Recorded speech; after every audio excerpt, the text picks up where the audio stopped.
this video I will explain to you the relevance of the subdimensions of the domain dimension openness, which is often labeled as intellectual curiosity for new experiences and change. Well, the essence is for entrepreneurship, innovativeness, being creative, thinking something new, detecting new business opportunities and translating them into new ways of entrepreneuring, new ways of implementing innovative business models. That's actually one of the crucial things.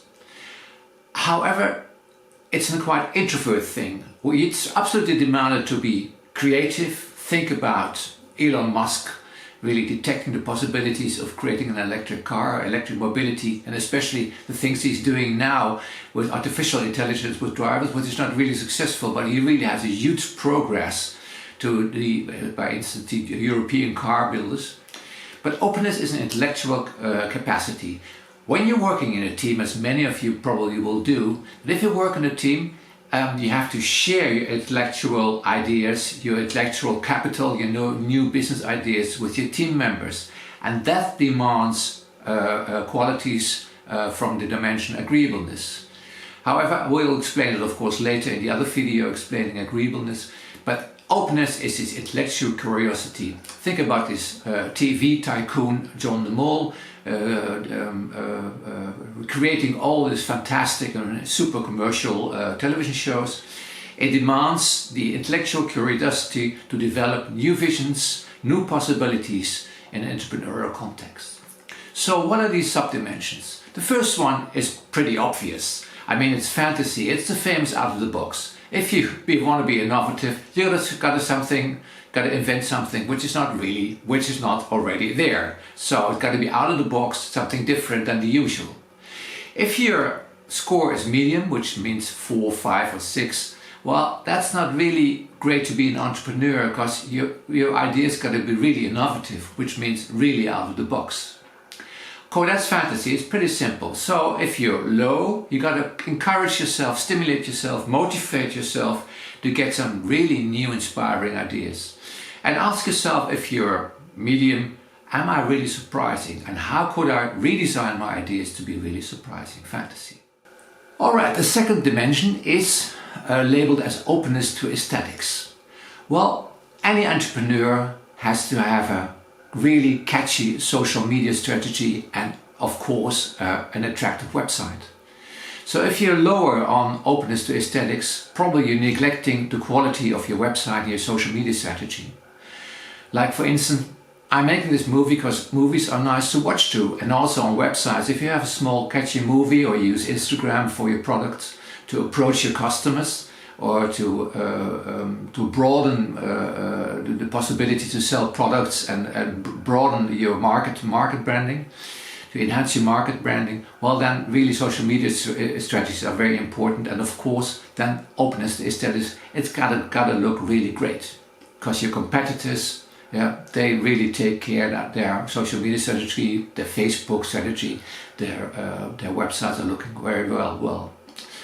So that's in openness to aesthetics design. Especially if you are a designer and you're designing products, well, and you're average, well, you got to encourage yourself to improve your designing qualities. There's another thing to openness to aesthetics, which means artists are characterized by real out-of-the-box, real wild creativity. So if your score is average or maybe even lower on fantasy and openness to aesthetics, take care that your ideas are really innovative, really creative. Ask yourself, if I'm the customer of my own business, would I be surprised? Would I be catched? Would it catch me? Would it be attractive? Would I be attracted to these innovative business ideas in the way it is presented? Okay, the third one is openness to feelings. Well, many products have an atmosphere.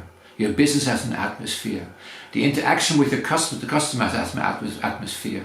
Like by instance, I collaborate a lot with a small company building electrical boats for the logistics in small Dutch cities on the canals. Well, such a boat has an atmosphere.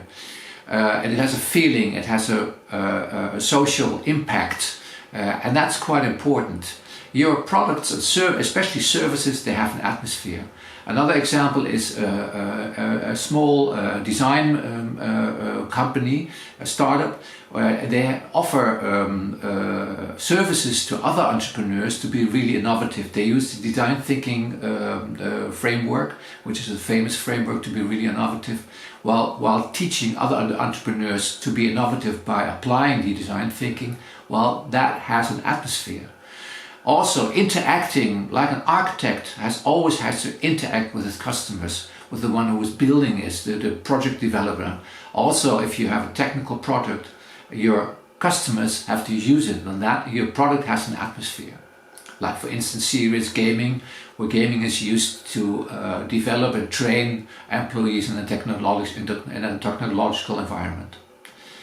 Okay, as I said before, entrepreneurship is about change. It's a very circular trial and error, we call it iterative process. If you're not open to change, this means you're much too rigid in implementing your business strategy. Implementing business strategy is a trial and error. Being open for feedback, and when things are average or even go wrong, you got to change your strategy. Well, openness to change allows you to get insight into your personal capacities and to changing your strategy when necessary, being flexible. Then of course, entrepreneurship is detecting business opportunities. So you got to be curious for open ideas. You got to be reflective about possibilities. Often also, if you really try to strive for only one, I accentuate this, one strategic goal, well, these entrepreneurs are less effective than entrepreneurs who have a general broad ambition and develop multi-scenarios, checking 2 or 3 possible strategic goals dependent on how successful the implementation goes. So they have a huge flexibility.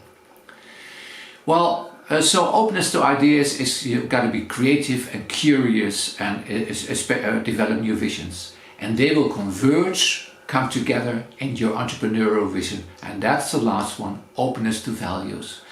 Openness to values means that you're always interested to change your key perspectives, your key visions, because your key vision is what is driving you. That should be your intrinsic motivator. What am I doing as an entrepreneur? What is my personal target? And that's values. It's the essence of where you're going. It's your vision, and it's measured by this with this openness to values, which sounds a little bit abstract, but actually I did quite a lot of research. Well, that's one of the most important things. And interestingly enough, it interacts with openness of values, interacts with being goal-directed from consciousness. So both are important.